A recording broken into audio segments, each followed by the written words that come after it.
This guy, he made a video called I'm Curious About the Atheists, and I'm afraid I can't let curiosity once stated go unsated, so I'm gonna have to respond to this right now. Growing up as a Muslim and having been educated in Islam since I was young presents its own sets of challenges. Oh, like what? But let's set that aside for now Oh, okay. Never mind then. and jump to when I was questioning why do I believe what I believe.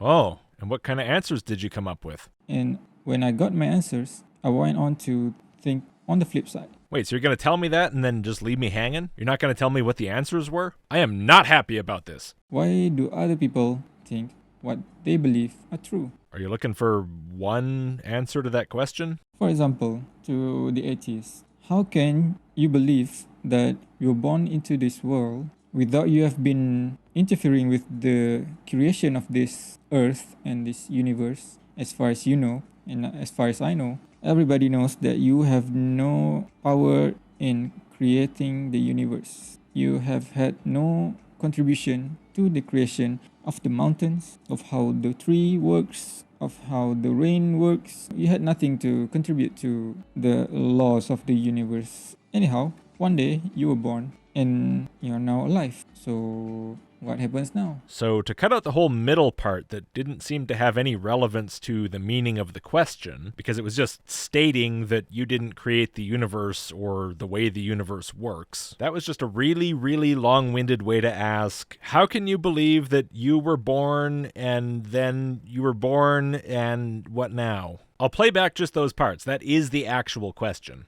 How can you believe that you're born into this world? One day you were born and you're now alive. So what happens now? To which, of course, the answer is, your question doesn't make a whole lot of sense and I don't know what you want. Even if I choose not to take the question as, how can I believe what happens now? Even just the question, you were born, what happens now? Is a question that I don't really understand how you want me to answer. I could just say that what happened after I was born is the stuff that already happened after I was born, but I'm getting the impression that's not what you mean. I don't know what you mean. You just grow up, you learn things, you consume, you travel. What else you do? Never mind, maybe that was what you meant. Maybe you do just want to know what happened in my life after I was born. I don't really have the time to tell you the story of my life, but I guess I appreciate your interest. Whatever you do in your life, whether it be the fruit that you ate that came from a tree or the mountain that you traveled to, have you ever wondered, is that mountain just there? Have I ever wondered that specifically, explicitly? Maybe. Not that I recall. So are we leaving behind the general question about what did I do after I was born? Now we're on to random questions about questions I may or may not have asked. Does it have an owner? At times I have asked if mountains have owners, which is a pretty awesome thing to own, actually. Although where I live now, there aren't really any mountains very close. The closest ones are definitely not up for sale. Does it have a rule that I have to follow? The mountain itself. No, I can state with confidence that I have never asked if a mountain has a rule that it wants me to follow. It's a pile of rock. Even if the rock was somehow alive, I don't take orders from rocks. I hate rocks. I hate them like Charlie Lyle hated the Bible. Can we just, as human beings, get rid of all the mountains? Technically, if we really put our minds to it. Probably some people would even want to do that if there's money to be made in it. I'm not a huge fan, personally. If we can, see what happens. We know what would happen. The mountains that were there would then not be there anymore. There'd probably also be some crazy climate and environmental effects, which, while maybe not predictable in the precise detail, should be predictable enough in the broad strokes. We don't really need to try this idea out to figure it out. So let's not.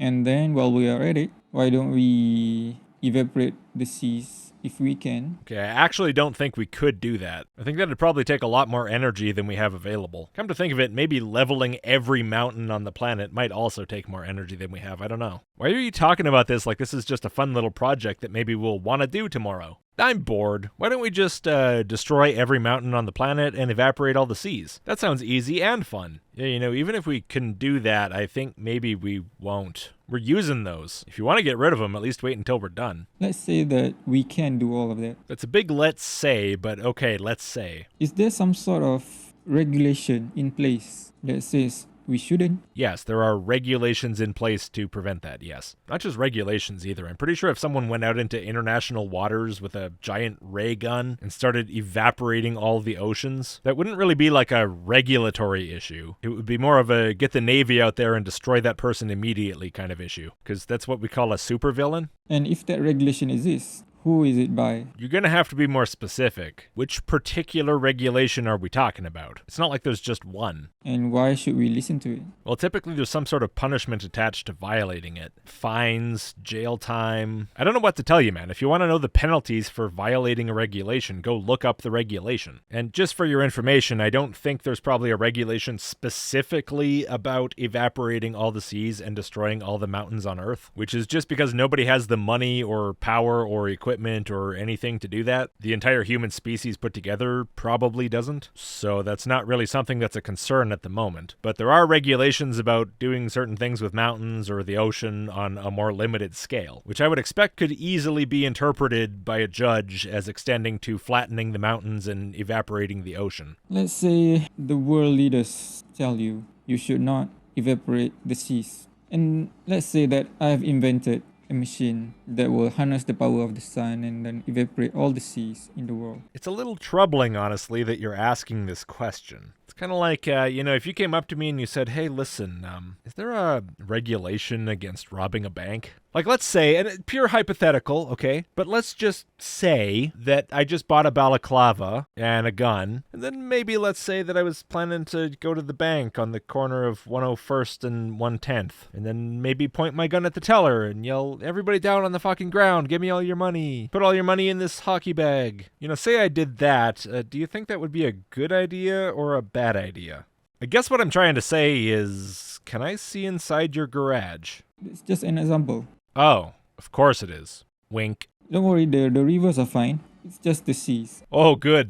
That's not a problem then. So what's the plan? You got to keep this device on all the time to keep evaporating the water that's running down from the rivers? Any water that falls into the area we formerly would have referred to as the ocean, you keep continually re-evaporating into the atmosphere. I'm trying to think about a reason why you shouldn't do this, but come to think of it, I can't think of any reason why there would be a problem if you turned almost all the water on Earth into hot steam in the atmosphere. It's just water, bro. What's the problem? We drink water. Seas are gone, so we won't be needing ships. But that's another story for another time. Yeah, I feel like the slight increase in convenience of not having to haul goods by ship would not be the story that's on our minds. Yeah, I think we would be putting off thinking about that for another time. We can just fly over them. We can just fly over them in the atmosphere that's entirely saturated with ocean water, probably to the point of just being a ring of ocean around the Earth in the sky, as we boil to death in the steam and the massive greenhouse effect, and as we and pretty much all other life on the planet die horribly. Yeah, no problem. I'm sure the airports will still be running. So yeah,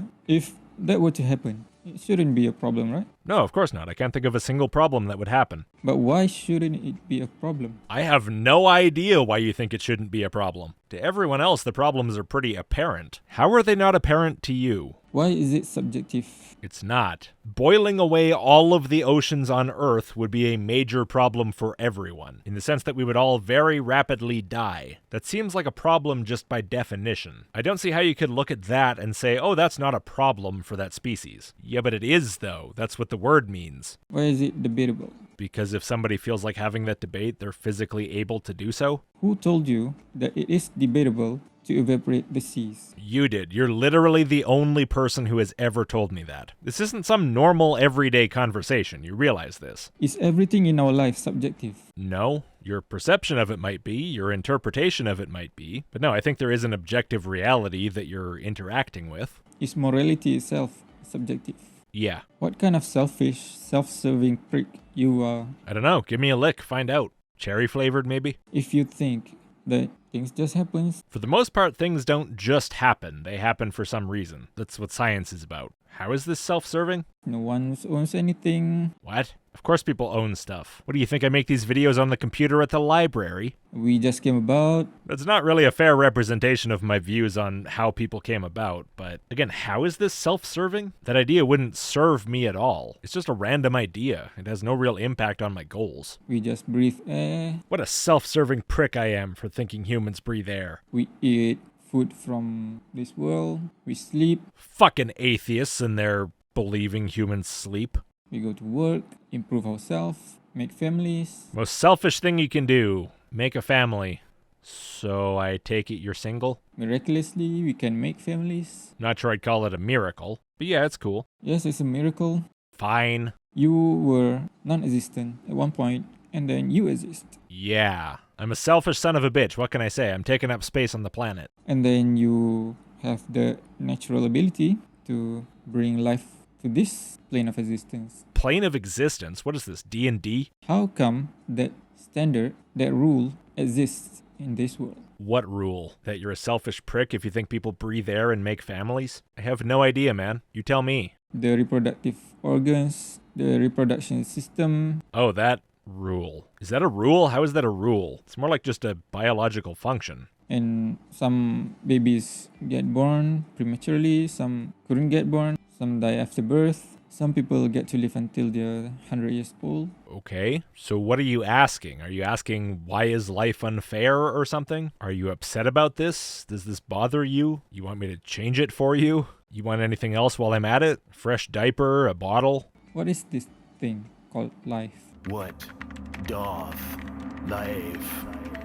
How do you reason life if you are an atheist? I have no idea what you're trying to ask me right now. How do I reason life? How do I reason about what about it? That's got to be the vaguest question ever asked. Do you base it all on anything? What do you mean, do I base it on anything? What's it? Start with that. Is it reasoning or is it life that you're talking about? I think you mean life. So what do I base life on? I don't base life on anything. Like you said at the beginning, I didn't make it in the first place. If you mean what do I believe life is based on, carbon? I really don't know what you want. Or you just say it is chance, randomness. Oh, so are you asking about the origin of life? Well, yeah, then again, I definitely don't base it on anything because I had nothing to do with it. So do I think it's based on chance or randomness? To an extent. That's far from the end of the answer. Chemistry is not random. In any case, I'm not some origin of life researcher guy, so I don't really have a lot of insight here for you. Again, I really don't understand what you want. Is chance or randomness your God? No. Yes. No. They're your gods. No, they're not. Stop being stupid. Your gods, chance and randomness created this universe. I doubt it, but if that's how you feel. Sustain life. They dictate how everything operates. No, because then everything would just be happening randomly. There would be no consistency or predictability or science or anything. Since that's not the case, it should be obvious that you're wrong, but apparently it's not somehow. And how everything don't operate. Randomness and chance control how things don't operate? What's there to control in something that's not operating? I don't know what you're trying to say with this. Do you even know? Sometimes you call it nature too. No, I do not call randomness and chance nature. I call randomness randomness, I call chance chance, and I call nature nature. They're different things. That's why we have different words for them. And how do you understand your God? You're the one insisting I have this God. I guess you should tell me how I'm supposed to understand it. I don't have anything to say on the subject because I don't think there is one. Through science. Yes. Wait, so my God is randomness and chance, and I understand that through science. How the fuck would I ever be able to repeat an observation or an experiment if everything is just random chance? How would science ever work in that situation? Use your head. Some atheists are materialists. They only believe things that are empirical and is material. So they only believe in their own five senses. Okay, so now we're mashing together empiricism and materialism as if they're the same thing. Apparently in your world, distinctions between obviously distinct concepts just do not matter. Everything's just the same thing. You might as well just have one word in the whole language. Are you those kinds of atheists? What kind? The kind that only believes in my five senses because the universe is material, and who, despite not believing in a god, worships randomness and chance as a god, and learns about this god through science, despite science being literally impossible because nothing ever happens that isn't just random chance. No. How would I even be that? What kind of atheist are you? Well, I guess I would tell you, but based on the way you've presented this video, it seems like you've already made up your mind. I'm interested to know. I don't believe you. If this video had been made differently, I might have believed you, but as it is, sorry I don't. This seems much more like an attempt to create a straw man of atheists while pretending that's not what you're doing. As someone born into Islam and found his answers through the lens of the Muslim scholars and thinkers, I can understand that there is a necessary existence, that everything depends on it and it depends upon nothing. It is one necessary existence, there's no two, there's no three, only one eternal necessary existence, and there is nothing like this necessary existence. Okay, why are you telling me all this? I didn't ask. Why do you think I care? While you've been strawmanning the shit out of atheists, I haven't been sitting here thinking, I wonder what this guy thinks. I'd really like to gain a deeper understanding and appreciation for his worldview. Now I understand that point, and when a Muslim thinker relates that to chapter 112 of the Quran, I understand it. Whoop-de-doo, good for you. But now that I've got out of my phase of asking and got into my phase of Telling everyone else what they think? getting answers, Making up answers. and not just asking just to ask questions, Or to try to find out the actual answers. I want to know your thought process. No, you don't. Come on, if you really wanted people to believe that, you would have put that at the start of the video, before all the straw man stuff. Putting it at this point of the video makes it seem almost like a joke or something.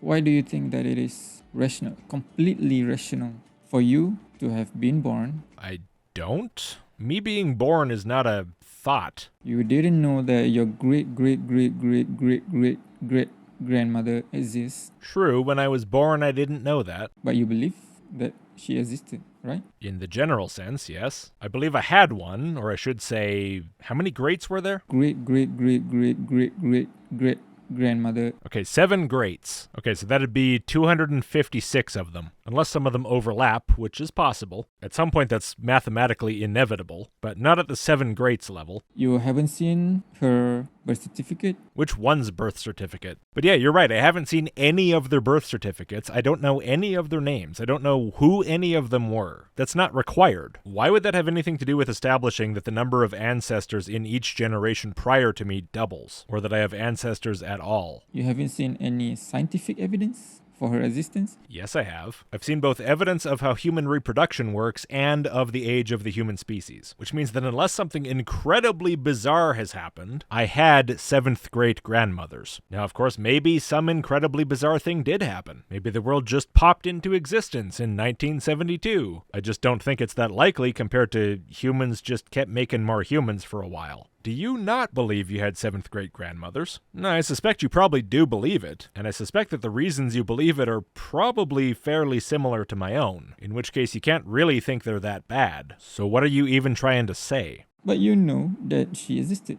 Correct. Have you ever been to New Zealand, for example? Or have you ever been to Malaysia? Have you ever been to Zimbabwe? Have you ever been to those places? I don't know, I think I'm gonna leave that one a mystery. I've heard it's cool if you're mysterious. If you haven't, how are you so sure that they exist? Well, I have some pretty reasonable evidence of the size of the Earth and its layout, and then the existence of these countries is really just a matter of people agreeing that the lines are drawn where they're drawn. I mean, it's not like they even really do exist, other than people just agree that they exist. That's why you get these other countries that sort of exist and sort of don't exist, because some countries recognize them and some don't. But if you're asking how do I know the land over there exists, it's really just that it's the most reasonable thing to think based on the evidence. Like, what's the alternative? That there's a gigantic global conspiracy to convince me Malaysia exists, to the extent of putting fake land on satellite images of the Earth? I mean, maybe, but that seems kind of far-fetched. It seems much more reasonable to think, yeah, there's land over there just like there is here, and people happen to call that land Malaysia.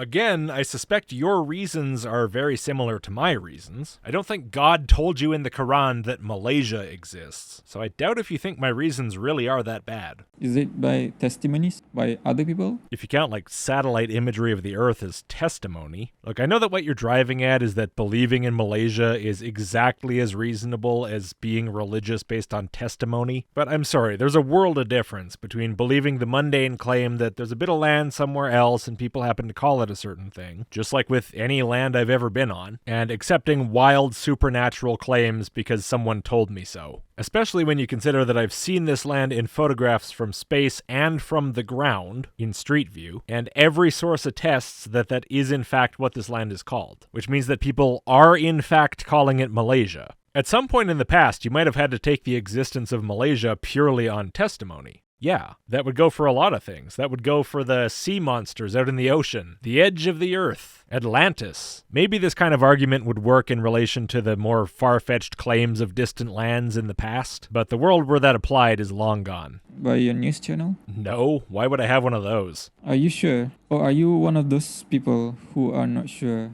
of anything? What, like 100% certainty? Yeah, no, I don't have that. I mean, like I say, I'm just coming to what I see as the most reasonable conclusion based on the balance of the evidence. But I could be wrong. The global conspiracy to convince me that Malaysia exists could be real. It's possible. Surely even you would agree that even though that's very unlikely, it is a possibility. And so to proclaim 100% certainty would be foolishness. Now, if that's not what you mean, and you just mean, am I sure in the sense of pretty confident? Would I put a big bet on it? Yeah. I've seen enough to convince me that there probably is this place called Malaysia, and if it turns out there's actually not, I will be very surprised because that would have to be an incredibly bizarre situation. And you think that you yourself might not exist? No, I exist. I suppose possibly my body doesn't, but there is this phenomenon of experience, which already is something that's not nothing, and therefore there is a me, of some description. You can quibble over what exactly that means, what exactly it is to experience or to be a person, but there's something going on. And of course, I shouldn't even have to say it, but I believe my body exists and so on. I just accept that the bizarre alternatives are still possible. They just don't seem all that likely. Or only you exist and other people might not exist. I don't exist. Also possible, and also I don't believe that.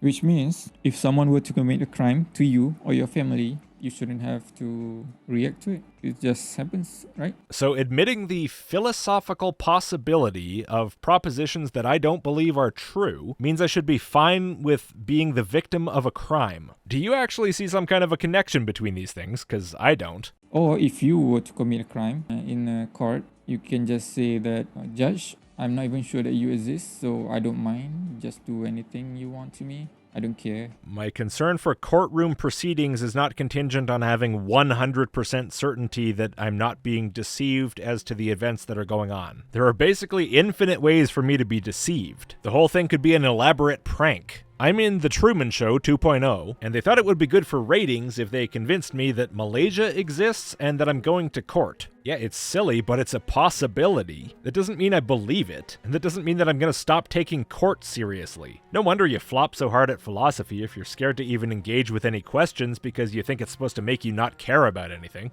And if my son starves... Wait, you have a son? Pfft, selfish. Then it's fine. I don't have to provide anything to him because my son is just an illusion. No, your son is not an illusion. Nobody said he was. What you asked was, do you think people might be illusions? As in, do you acknowledge that there's a more than 0% chance, no matter how small, that that could be the case? If I believe that there's a trillionths of a percent of a chance that I'm in some way deceived about my surroundings and about the people in them, by hallucinations or some kind of deceptive technology or what have you, that doesn't mean I believe that's how it is. Thinking something could be true doesn't mean you think it is. How are you unable to make this distinction? This is as simple as it gets. This is the most basic of philosophy. Are you going to say that? Obviously not. Is that how you function in this world? No, why would it be? Quit being dumb. What type of atheist are you? Well, I gotta say, you haven't given me a whole lot of options. You really seem to have made up your mind in advance. Your religion is rotting your brain. You should stop.